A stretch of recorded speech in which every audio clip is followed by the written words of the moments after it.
야외 예배에 좋은 점이 있습니다. 뭘까요? 야외 예배에 좋은 점. 고기? 고기 없으면 어떡하려고? 야외 예배에 좋은 점, 그러면은 예배는 좀 부탁드리고, 빨리 먹자. 그러니까 야외 예배라 그래 놓고서, 예배보다는 뭐에 좀, 먹는 거에. 먹는 것도 예배의 한 또 축이 될 수 있습니다. 그렇지만, 정말 그 야외 예배의, 힘이라 그럴까요? 야외 예배의 강점, 이라면, 건물 안으로 우리가 들어갔을 때, 우리가 얻을 수 없는 그런 유익이 있다는 거죠. 그죠? 건물 안으로 들어가 버렸을 때, 우리가 얻게 되는 유익이 또 있지만, 그 유익을 이제 주시려고 하나님께서 건물을 주셨어요. 그죠? 그게 남의 건물이 아니라 우리 건물인 줄로 믿습니다. 아멘을 굉장히 의심하시면서 하시려고 했는데 우리 건물인 줄 믿어요. 언제나 주시면 그냥 집사님 학원도 그냥 제 건물이라고 생각하고 또 이제 돌아오는 금요일부터 이제 우리가 건물을 주셨는데 그게 남의 건물인가요? 그게 우리 건물이죠. 그게 다 주님의 거고 다 우리 겁니다. 그게. 네? 아멘. 이번 금요일부터는 이제 우리가 아쉽지만 정말 우리는 계속 그러고 싶어요. 집사님 학원이 예배 초소가 되기를 우리가 또 원하지만 또 다른 하나님의 그 일들을 이루어 나가시려고 그렇게 돈카스터 시대를 열어주는 줄로 믿습니다. 그래서 이제 그 주소를 다 알려드리겠지만 그 돈카스터 이스트 쪽으로 이제 오셔야 돼요.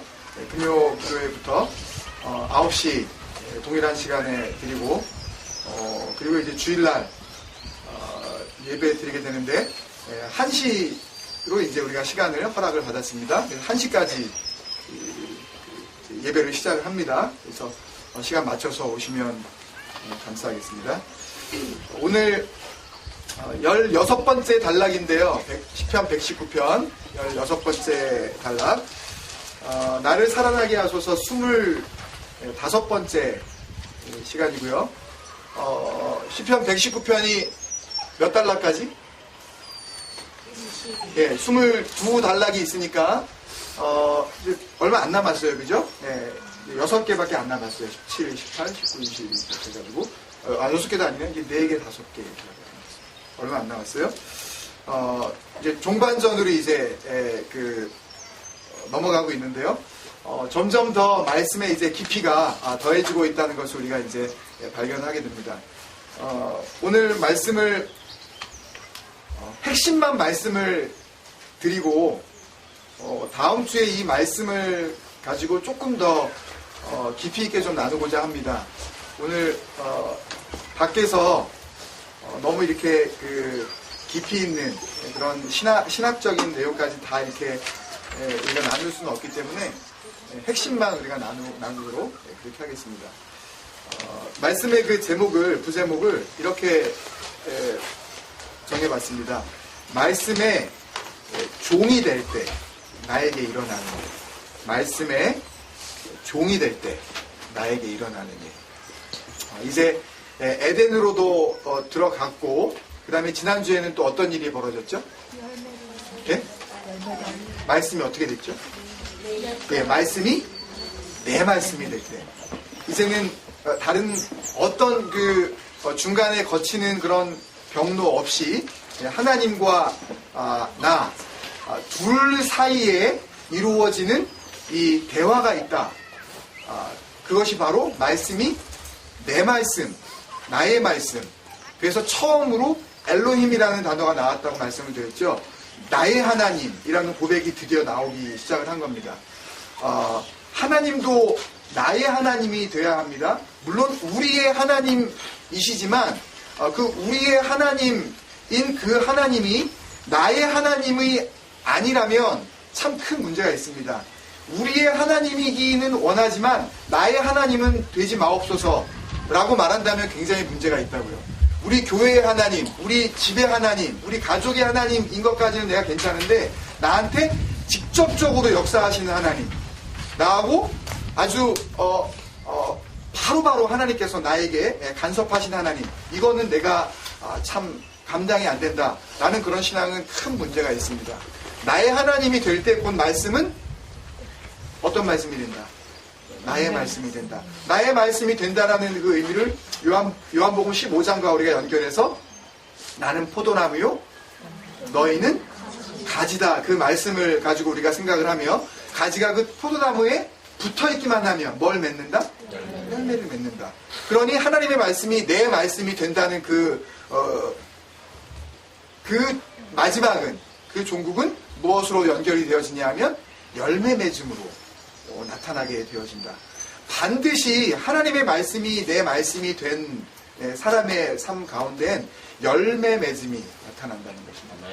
오늘 짧은 간증을 해주셨지만 진아가 옆에 있어서 그렇게 조심하신 것뿐만이 아니라 또 진아 자기 아들 앞에서 보여져야 할 또 하나님의 영광, 이것을 생각하시면서 그 아버지 된 집사님이 조심하신 것 아니겠습니까?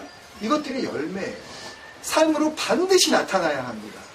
그러니까 나는 하나님을 믿기는 하고 말씀을 나의 말씀으로 내가 인정은 하기는 하는데 열매가 나타나질 않아. 열매가 뭐예요?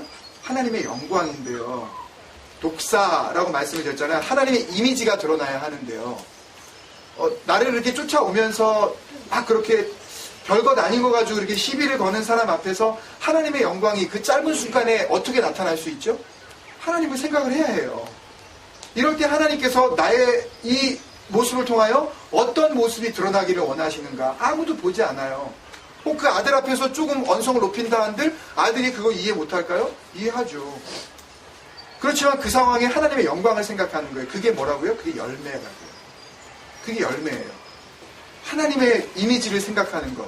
내 안에 인간 김종국이라는 이미지가 드러나는 것이 아니라 인간이지만 참 보잘것없는 나의 삶을 통해서 누구의 모습이 자꾸 나타나야 하는 거예요? 하나님의 모습이 자꾸 나타나야 하는 거예요. 사랑하지 못할 것들을 사랑하는 그런 모습. 기분 나쁜데도 불구하고 여러분들 살면서 짜증 나시죠? 이유도 없는 그런 짜증. 특히 그 우리 자녀들 요맘때쯤에는 이유 없는 짜증이 많아요. 근데 그 짜증의 근거를 나도 몰라. 아무 일도 없는데 괜히 짜증나 막 괜히 막 한판 듣고 싶고 막 엄마랑 아빠랑 하여튼 말만 걸어봐라 내가 아주 그냥 이러면서 그런 마음이 왜 들죠? 그런 마음이 왜 들어요? 하나님의 영광을 전혀 생각하지 못해서 그래요. 왜 가족 안에 온전한 사랑이 이루어지지 못해요? 예? 왜 그러냐고요? 내 말씀이 된 적이 없기 때문에 그래요. 내 말씀이 되기 시작한 사람들은 하나님의 이미지가 드러난다니까요. 왜 형의 모습에서, 왜 동생과 오빠의 모습에서, 왜 누나의 모습에서, 왜 엄마 아빠의 모습에서 하나님의 영광을 보지 못하죠? 말씀이 언제나 네 말씀, 언제나 말씀이 목사의 말씀, 언제나 말씀이 기록된 말씀으로 끝나기 때문에 그래요. 여러분들 오늘 우리가 이렇게 자연에 나와서 예배를 드릴 때에 아까 야외 예배의 장점이 무엇이냐 이렇게 제가 여쭤봤는데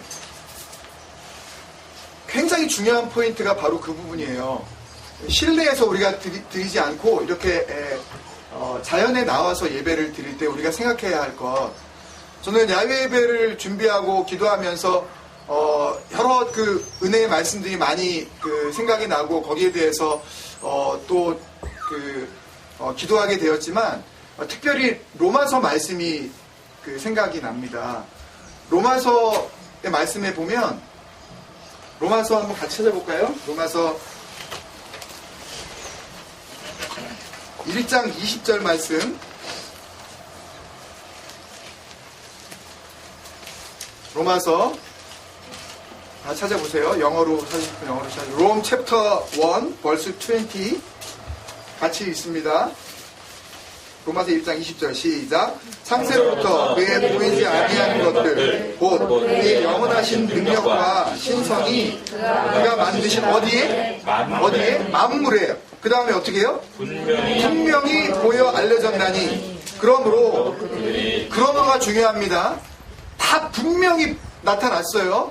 그러므로 그 다음에 시작. 그들이 핑계하지 못할지니라. There are no excuses. 하나님 앞에 섰을 때 내가 하나님을 믿지 않을 만한 여러 가지 이유가 있었는데요? 라고 말할 핑계를 대지 못할, 뭐에 나타나? 하나님 되심이 어디에 나타나 있다고요? 아까 막 그 새들 막 있잖아요. 이거는 실내에서는 볼 수가 없어요. 실내에서 이걸 보려면은 억지로 인위적으로 갖다가 집어넣어야 되잖아요. 그리고 막 나무 꽃꽂이 그거 잘라다가 꽃병 이렇게 해가지고 막 뭐 강대상을 예쁘게 했다고 막 그러면서 누가 그 꽂아가지고 이렇게 잘라버려가지고 갖다 꽂은 거 그걸 뭐 아름다고 막 그런 거에다 또 돈 쓰게 되고, 여기 나오면은 돈 하나도 안 쓰고도 그냥 우리가 조금 추우면 이거 그냥 막 다 볼 수 있는데, 이 아름다운 것들을. 그죠?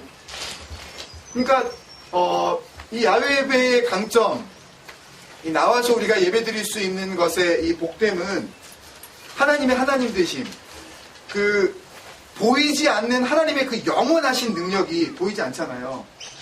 그것을, 그 신성, 하나님의 하나님 되심이 신성이거든요.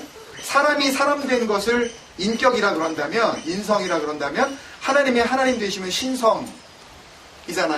하나님의 하나님 되심을 하나님이 지으신 이 모든 것들을 통하여서 분명히 알 수 있다는 거죠. 그게 뭐예요? 그게 예배예요, 여러분. 그것을 인정하는 것이 예배입니다. 앉아서 뭐 막 키보드 나오고 드럼 나오고 막 사운드 빵빵하게 틀어지고 막 마음이 막 쿵당쿵당하고 막 거룩한 목소리로 누군가가 설교자가 나와서 막 이렇게 뭐 뜨거운 막 설교를 막 이렇게 막 쏟아부어 놓고, 그게 예배가 아니에요. 그것은 예배의 하나의 어떤 형식 중에 하나일 뿐, 그것은 예배가 아니에요. 진정한 예배는 뭐예요? 하나님의 하나님 되심을 발견하는 거예요. 오늘 찬양도 참 복된 찬양을 그렇게 하나님께 선택하게 해주셔서 그 찬양으로 오늘 말씀을 마치고 싶은데요.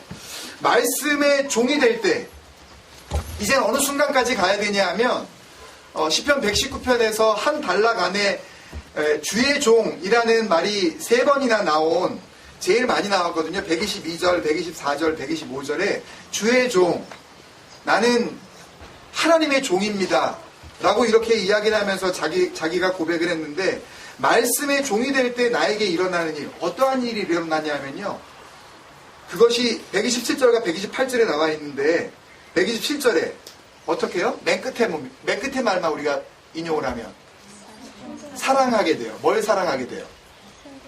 뭘 사랑하게 돼요? 네, 말씀을. 뭐보다? 여러분, 이게 가능할까요? 여러분, 지금 금한 덩어리가 여기에 있다. 눈앞에 걷다 보니까, 이따가 이제 식사를 하시고 이렇게 걷다 보니까 순금 덩어리가 이렇게 딱 한 덩어리가 이렇게 눈앞에 딱 나타났다. 네, 그때의 우리의 마음, 막 뭐 그냥 죽고 싶죠, 그죠? 그게 죽는 게 죄악은 아닙니다, 여러분. 네, 그렇게 주워서 그거 갖다가 이제 또 뭐 잘 이렇게 또 그 밸류에이션 해가지고 뭐 팔아서 또 믿음 좋은 사람들은 이렇게 해가지고 11조를 뭐 또 감사원금을 뭐 그렇게 할 수도 있기 때문에 꼭 뭐 나쁘다고 할 수는 없지만, 여러분 정말 이 금보다 말씀을 더 사랑할 수가 있을까요, 우리가? 이 부분에 대해서 내가 아멘입니까? 그 다음에 두 번째는 뭐냐 하면, 어떤 일이 벌어지냐면, 말씀의 종이 될 때 일어나는 두 번째 일은, 두 번째 나타나는 128절에 맨 끝에 어떻게 돼요? 맨 끝에 것만 미워해요. 그러면 말씀의 종이 될 때 나타나는 결과는 뭐예요? 사랑과 미움이에요. 뭘 사랑해야 하는지, 뭘 미워해야 되는지, 이것이 나타나게 되어지는데요. 이것을 저는 이렇게 말씀을 드리고 싶습니다. 오늘 말씀을 마칩니다. 말씀을 마쳐요. 다음 주에 다시 한번 좀 구체적으로 우리가 나누고 싶은데요. 말씀의 종이 될 때 나에게 일어나는 일은 헌신이 나타나요. 헌신이 나타나요. 금보다 주의 말씀을 사랑한다는 것, 그리고 그 어떤 것보다 내가 거짓된 길을 미워하게 된다는 것, 이것을 한마디로 말하면 헌신입니다. 주님께서요, 마치 야유예배에 나간 것처럼 이런 말씀을 하셨어요. 마가복음 6장 25절에 공중에 새를 보라. 이 부분은 주님이 비유하신 게 아니에요. 이거는 리얼리티예요. 이거는 그 실제이기 때문에, 이거는 공중의 새 그러면 우리 금요일날 했었던 그 마귀 씨를 와서 그냥 다 이렇게 말씀의 씨앗을 쪼아먹는 그 공중의 새, 그 공중의 새가 아닙니다. 이 공중의 새는 그냥 그냥 공중의 새예요. 리얼리티예요, 이건요. 이건 비유가 패러블이 아닙니다, 이거는요. 공중의 새를 보라. 뭐라 그러셨어요, 그 다음에? 걔네들은 심지도 않고, 거두지도 않고, 창고에 쌓아들이지도 않는데, 어떻게 된다고요? 하나님께서 먹이시나니. 그 다음에 뭐라 그랬어요? 그 다음에 주님께서. 하나님께서 그들을 기르시나니, 너희는 이것들보다 귀하지 아니야. Are you not much more valuable than they? Are you not much more valuable than they? 야훼 예배의 강점은 무엇이냐? 이 모든 것보다 더 valuable한 누구를 발견하는 거예요? 네, 내 자신을 발견하는 거예요. 그 만물 가운데 깃들여 있으신 하나님의 영원하신 능력, 하나님의 하나님 되심, 그것을 발견하는 동시에 뭘 발견한다고요? 나의 가치, 내 존재의 가치, 내가 얼마나 귀한지, 그것에 대해서 발견하는 것이 야훼 예배의 강점인 줄 저는 믿습니다. 그리고 나서 그거 한 번 가지고는 조금 약할까봐 주님께서 그 밑에 28절에 또 한 번 말씀하셨어요. 들의 백합화가 어떻게 자라는가 봐라. 그 다음에 뭐라 그러세요? They don't do any labor. They don't do any spinning. 그러니까 그 사람들은, 아니 걔네들은 이 백합화, 이 풀들은 일하지도 않는다. 예? 그리고 길쌈도 안 한다. 실을 짜지도 않는다. 그런데 하나님께서 그들을 입히시지 아니하시느냐. 그래서 주님께서 계속 말씀하시죠. 솔로몬의 모든 영광으로도 입은 것이 이 들꽃 하나만도 갖지 못하였다. 오늘 있다가 내일 아궁이에 던져지는 들풀도 하나님이 이렇게 입히시거든. 하물며 너희일까 보냐. 하물며 너희일까 보냐. 그리고 나서 주님께서 뭐라 그러셔요? 그 뒤에 공중에 나는 새를 봐라. 들에 핀 백합화를 봐라. 여기서 이 백합화는 릴리가 아닙니다, 여러분. 그냥 잡다한 잡풀에 피어있는 그냥 흔한 꽃들이에요. 마치 우리 금요일날 나눈 것처럼 제주도에는 유채꽃, 이스라엘에는 겨자꽃, 멜번에는 부추꽃. 이런 식으로 널린 거예요, 그냥. 널린 꽃들, 그 널린 꽃들, 그 꽃들 봐라.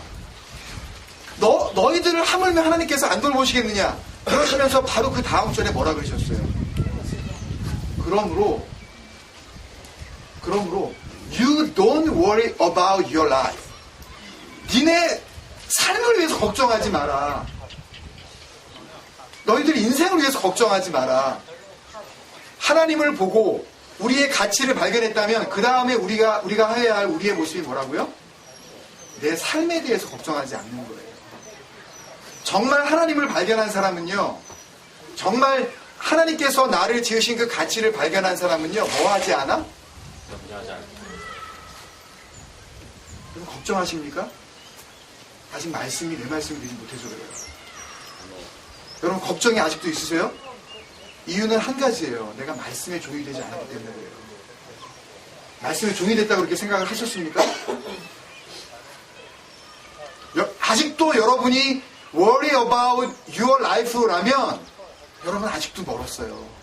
절대 자기 신앙에 대해서 자만하지 마십시오, 여러분.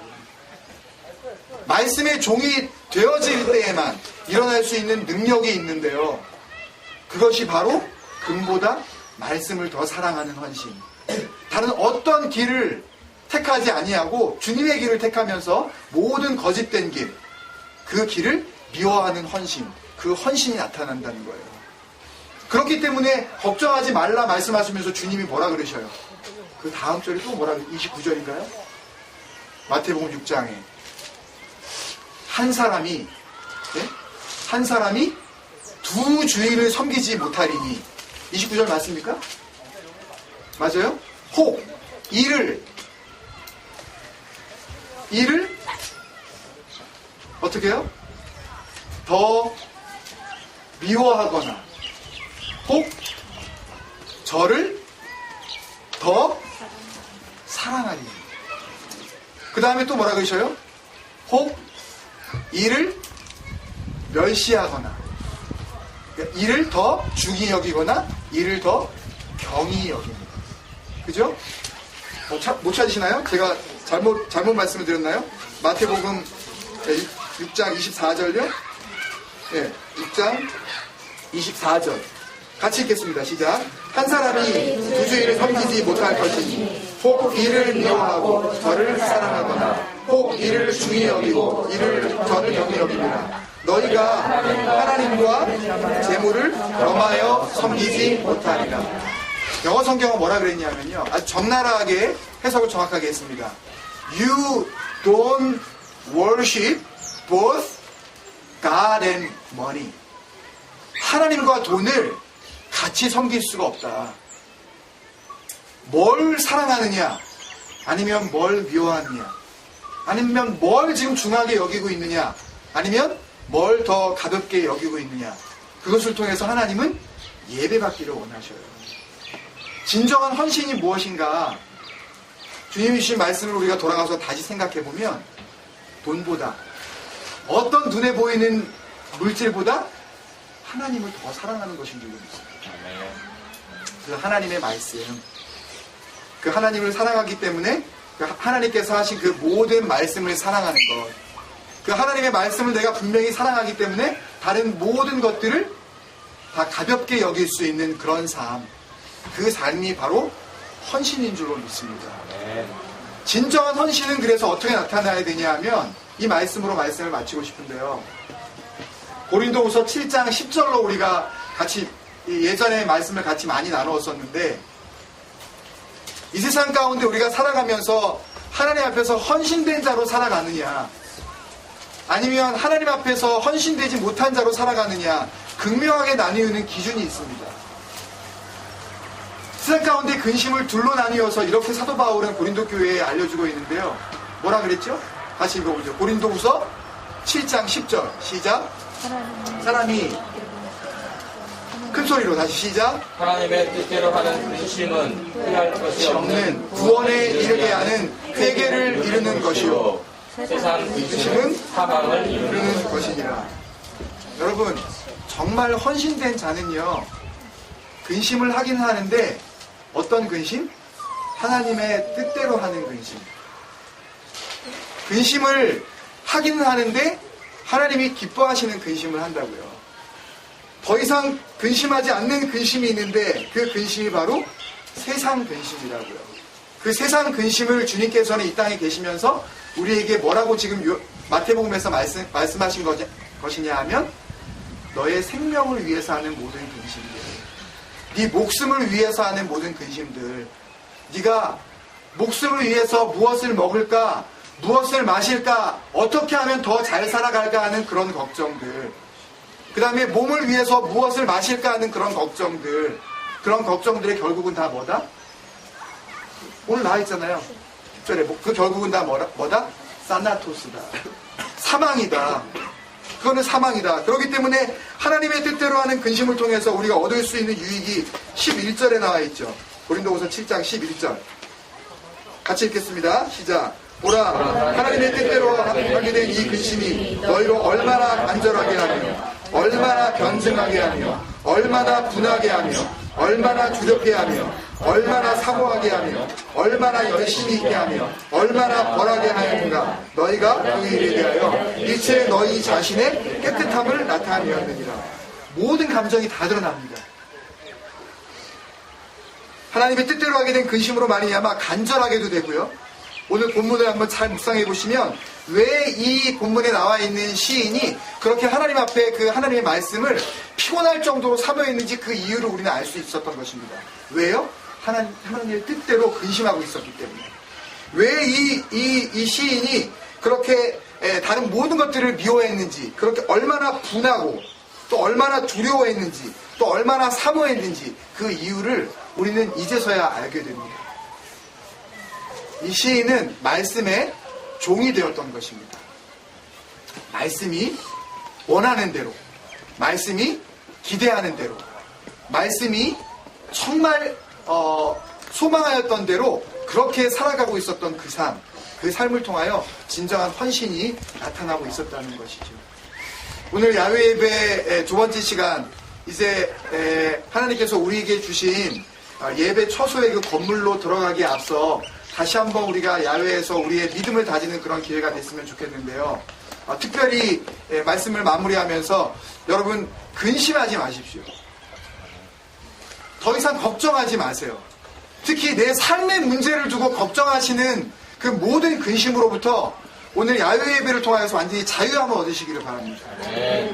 새를 보면서 펴있는 그 들풀들, 이름 모를 꽃들을 보면서 여러분들 하나님의 하나님 되심을 인정하시기를 바랍니다. 예배는 이 순간에 끝나는 것이 아닙니다. 고기를 구우면서 교제하고 나누면서 산보하고 뛰놀면서 이 자연 가운데 역사하시는 하나님의 하나님 되심, 그것을 우리가 매 순간 발견하며 우리의 예배를 계속해서 우리가 이어나가기를 주님의 이름으로 축원드립니다.